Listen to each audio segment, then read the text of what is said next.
میگه که یادم میرفت این عادت که تو وابستم کردی. میتونستم این روزا بی تو کمی آروم بگیرم. ساعت به ساعت فکرم تو، من طاقت ندارم حسم کن. چشمای من نمیبینه هیچی رو به غیر از تو. من میگم بمون، تو میخوای بری، فایده نداره دیگه وقتی مسافری. چشماتو میبندی و رد میشی از عشقم. ساده رد نشو، دستمو بگیر، به چشم نگاه کنی، نسل تو ببین. زندگی بدون تو واسه من عذابه.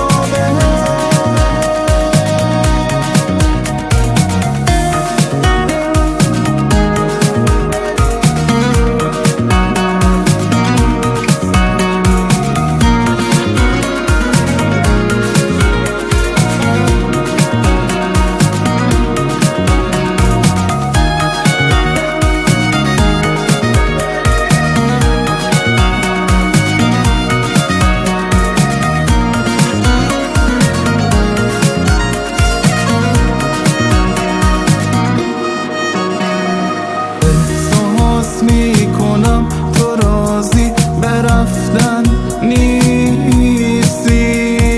برگرد که هیچ وقت برای برگشت دیر نیست. وقتی به من فکر میکنی احساس میکنم من خاطراتو تو نبودت تکرار میکنم.